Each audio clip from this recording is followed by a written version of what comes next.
ሰላም እንዲናችሁ በያላችሁበት ሁሉ ነገር ሰላም ነው። አሸይና እንዲወላችሁ እሞኝላችኋለሁ። በስጭ ስትጉንዱሉ ወዳች ላይክ እና ሼር እያደረጋችሁ ሐሳቦቻችሁ ለብዙዎች አካፍሎ ለዚህም ከልብ አመሰግናችኋለሁ። ዛሬ ወደ ሚዛናችን ይዘላችሁ መጣን። እንግዲህ ለተወዳጁ አርቲስት ነፃነት ወርቅነህ ቤተሰቦች ወይም ደግሞ ልጆች እየተደረገ ያለው ጎፈንድሚ ነው። ይሄንን ተከትሎ አንዳንድ ሰዎች አሜሪካ ላለ ሰው ዶላር አንልኩም ብር አንልኩም ምን አገባን እያላችሁ የምታንቆሹ የምታዋርዱ አላችሁ። እናንተ የፀጉር ላይ ተባይች ጥዝጣዝ አይበቃችሁም እንዴ? አትቶም እንዴ? አልተጠየቃች እናንተ በበጎ በፍቃድ በደግነት ማድረግ የሚፈልጉ ማአት ኢትዮጵያውያን አሉ። እድሉ የተዘጋጀው ለነሱ ነው። ማድረግ ያፈለገ ያድርግ፣ ማድረግ ያልፈለገ ይተው። አሜሪካ እየኖሩ ልመና አይከብድም? አሜሪካ ለሚኖር ሰው እኛ ብር የምንልከው ምን ማለት ነው? ይሄ ሁሉ ፍትወታ ውስጥ ምን አስገባ? ማድረግ በቅንነት እንኳን ለነፃነት አይደለም በነፃነት ስም ለሚከፈት በጎ አድራጎት ድርጅት መስጠት የምንፈልግ ሰዎች አለን። ለልጆች አይደለም ለቤተሰብ አይደለም፣ በሱ ስም ለሚከፈት በሌላ ዓለም ላይ የሰለጠነ ዓለም ለሀገራቸው ትልልቅ ውለታ የዋሉ ሰዎች ለስማቸው መታሰቢያ ተብሎ የሚከፈት እርዳታ ድርጅት በየዓመቱ በሚሊዮን ዶላር እየተሰበሰበ ይገባና ለመላ ዓለም ለሚገኙ ምስኪኖች ድሆች እንዲረዱ ይደረጋል። በስማቸው በእነሱ ስም ለተከፈተ ድርጅት እርዳታ ድርጅት ሚሊዮን ዶላር ይሰበሰባል። እንኳን ለቤተሰብ እንኳን ለልጅ እንኳን ለወንድም እንኳን ለእናት ቆርተው።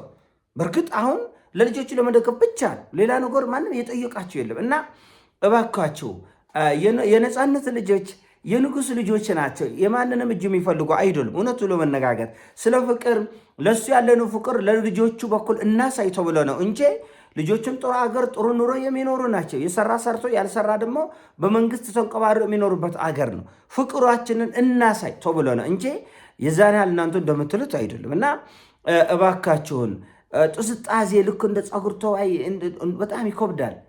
ሳር ላይ እንዳለው ጉንዳን ዝም ብላችሁ ቀስ ብላችሁ ግብጥ አድርጋችሁ ሰውን እረፍት የምትነሱ ሰዎች አላችሁ። እና ባለፈ በባለቤቱ ጉዳይ ስትፈተፍቱ ነበር። ተዉ። እሱ ለሰከንድ ለደቂቃ በክፉ ያላነሳትን ሴት በክፉ ያላነሳውን ኑሮ በክፉ ያላነሳውን ቤተሰብ እናንተ መፈትፈቱ ይቁርባችሁ፣ ተገቢ አይደለም። ልክ ይኸው ያልኩት ነው የሆነ። ይህ ቤተሰቦቼ የሰሙ ያዩ ያኮብራሉ። እውነቱ ነው የምላቸው። ተዉ፣ በማናውቀው ጉዳይ አንፈትፈታለን። በእርግጥም የተወዳጅ አርቲስት ነፃነት ወርቅነህ ባለቤቱ የልብ ህመም ያለባት የስኳር ህመም ያለባት ከዚህ በፊት በነበረ በአጥንት ስብራት ብረት ሰውነቷ ውስጥ ያለ በብዙ ትግል ውስጥ ልጆቿን ለማሳደግ የምትጦር ነች። ተወዳጅ አርቲስት ነፃነት ወርቅነህም ደግሞ እጅግ በጣም ቸር እንኳን ለልጆቿ ለሌላም ቸር የነበረ የሀብታም ድሃ ነው። ትልቁን እንደ ትንሽ የሚኖር ሰው ያስታውቃሉ እኮ።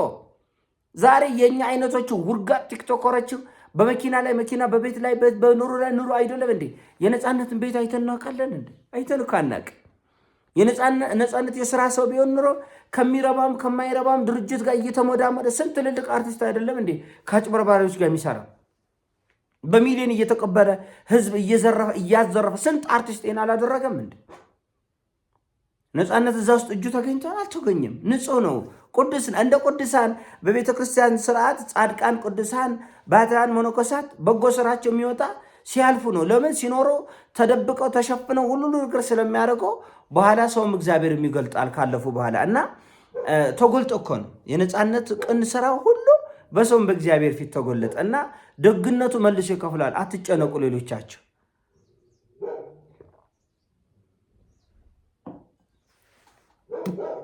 አሜሪካ ላለ ሰው ብር አንልክም። አሜሪካ እየኖሩ ልመና ማን ጠየቋችሁ? በፍቅር ማድረግ የሚፈልጉ አሉ። በህይወት ኑሮ ቢሆን ኑሮ ኩላሊት ቢሰጥ ኩላሊት፣ ጉበት ቢሰጥ ጉበት፣ ሰውነት ቢሰጥ ሰውነት፣ አይን ቢሰጥ አይን ለነፃነት መስጠት የሚፈልጉ ሰዎች ነበሩ። እንኳን ገንዘብ ተራ ገንዘብ ቀርተው ገንዘብ ሁሉ ጊዜ አይናችሁ ላይ በቀለባችሁ ሰዎች አላችሁ። ገንዘብ ለከላይ ይሰጥ ምን አገባ? እኔ ሰፈር ውስጥ ምስኪን እናት አለች እርዳ። በቃ ምንም እኮ ይሄ ያዙ ይልቆቁኝ ማብራራት እኮ አያስፈልግም። እኔ አሜሪካ ዶላር ከምሰጥ ለከል ይሰጣል ስጥ። ምንም ይሄ ሁሉ እኮ ቡትቶኮ ይሄ ነገር ቡትቶኮ አያስፈልግም። የነፃነት ወርቅነህ ልጆች የንጉስ ልጆች ናቸው።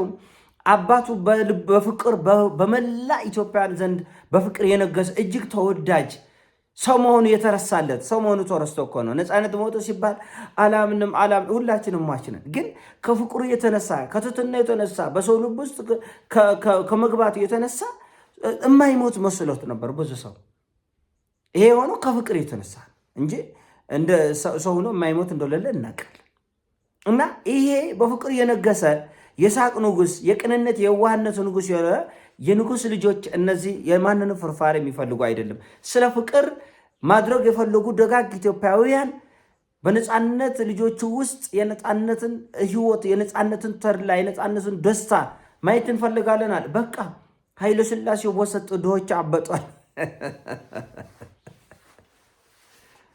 እረሳ ትችላላችሁ። አንዳንድ የእኛ ሰው አንዳንድ እኮ ጉድ እኮ ነው። እንደዚህ ጨርቅ ለብሶ ሲሄድ ሰው ይመስላል። ሰት በቃ የፈለገ ይስጥ። አይ እኔ ሰፈር ውስጥ እንትናለች፣ ምስኪናለች፣ ድሃለች፣ ሜዳ ወደቀች፣ ስጥ። ለምሰጠው ስጥ። የፈለገ ደግሞ ለሚፈልገው ይስጥ። ሌላ ዓለም እኮ እንዳልኳቸው እኮ ነው። ትላልቅ ስራ ለአገራቸውና ለዓለም የሰሩ ሰዎች ህይወታቸው ካለፈ በኋላ ለነሱ መታሰቢያ የሚሆን የእርዳታ ድርጅት፣ የሳይንስና ምርምር ምናምን የሆነ ተቋም በስማቸው ትምህርት ቤቶች በስማቸው ልጆች ማሳደግ ይቋቋማል። $1,000,000 ይዋጣል። ይህን ገብተህ ቼክ ማድረግ ትችላል። $1,000,000 ያለማቋረጥ እንኳን ለልጅ ቀርቶ እንኳን ለሚስት ቆርጦ። ያው ትናንት እንደተናገርኩት ነው። ጀግናን ማበሻቀጥ፣ ማዋረድ፣ ማንቋሸሽ፣ ምቀኝነት ቤት የሰራባችሁ ሰዎች አለ። ውስጣችሁን ፈልፍሎ ዋሻ ሰርቷል። እላያችሁ ላይ ቤት ፎቅ ደግሞ አይናታችሁ ላይ ደግሞ ሰርቷል። እና አይጠቅማችሁም። የሰጠ ይስጥ፣ በቃ ይስጥ። $40,000 ደርሳል። ገና ነው። በትንሹ $150,000 ይሰበሰባል። ስለ ልጆቹ ፍቅርና ክብር ሲባል ይደረጋል። በቃ ስለሱ የተደረገ የፍቅር ስጦታ ነው፣ ሌላ ነገር አይደለም። ኢቢኤስ ቴሌቪዥን ነፃነት ህይወቱ ካለፈ ጀምሮ የሱ ቪዲዮ የሱ ፎቶ ያለበት የትኛውም ቀረጻ ላይ ከዩቲዩብ ላይ ያገኘሁት ገንዘብ ለቤተሰቡ ነው ማስረክባል ብላል። እሰየው፣ ይበረታታል። ኢቢኤስም የሰራው ስራ ተባረኩ፣ በርቱ፣ ተወርታቱ የሚያሰኝ ነው። አክብር ያለው አድንቅ ያለው እና ለኢቢኤስ ምስጋና ይገባል። ለወዳጆቹ በሙሉ ምስጋና ይገባል። ቅልብ ብላላችሁ ደግሞ ለኢትዮጵያውያን እናውቃለን። እንደ ነፃነት ወርቅነህ የሀብታም ድሃ ብዙ ሰዎች ኢትዮጵያ ውስጥ እንዳላችሁ እናውቃለን። ለሰው የምትኖሩ በስውር ደግነታችሁ ስፍር ቁጥር የሌለው ለመናገር የሚከብድ በእግዚአብሔር ሚዛን እንጂ በሰው ሚዛን የማይመዘን በእውነት ከአቅማችን በላይ የሆናችሁ ምርጦች አላችሁ። ከአቅማችን በላይ የሆናችሁ እና ነፃነት የሀብታም ድሃ ነው። የትልቅ ትንሽ ነው። ትልቁ ነው እንደ ትንሽ የሚኖር ቅዱስና ትልቁ ነው ንጹህ ነው የሚኖር ንጹህ መንፈስ ያለው ሰው ነው። መጀመሪያ የሚያልኩት ይሄንን ነው። መጀመሪያ የህፃናት መንፈስ ያለው ነው። የቅድስና መንፈስ ያለው ነው እና የአባቶች የበቁ አባቶች ባህሪ ያለው ነው። ሁሌ ደስተኛ መሆን እኮ መሰጠት ይጠይቃል። ሁሌ ንጹህ መሆን፣ ሁሌ በሰዎች ደስታ መደሰት እኮ መሰጠትን ይጠይቃል። ስለዚህ ይሄ ባለተሰጥኦ ልቡም ውስጡም መንፈሱም ሐሳቡም ንጹህ የነበረ ሰው ከሱ ለተገኙ ፍጥረቶች ምቾት የተጨነቃችሁ አደራውን እንወጣለን ያላችሁ ኢትዮጵያን በሙሉ ብድራታችሁን በሰማይ ነው የምታገኙት። ብድራታችሁን በሰማይ ሰማያት ታገኙታላችሁና በእውነት በጣም እናከብራለን፣ እናደንቃለን።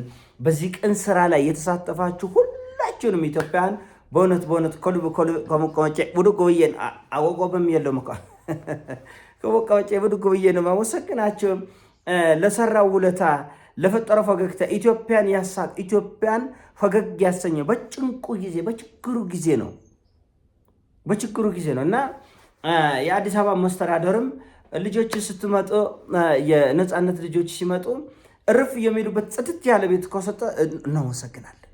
ደስ ይለናል። ለክብሩ ነው፣ ለሀገር ለዋለ ውለታና ለክብሩ ነው እንጂ እንዳልኳቸው የዛን ያህል ችግር የለም። ይህን የሚያክል ግዙፍ ሰው ተከራይቶ ከሚስቱ እናት ጋር ተከራይቶ መኖሩ ምን ያህል ትሁት እንደሆነ፣ ምን ያህል ቅን እንደሆነ፣ ምን ያህል ደግ እንደሆነ ነው የሚያሳየው።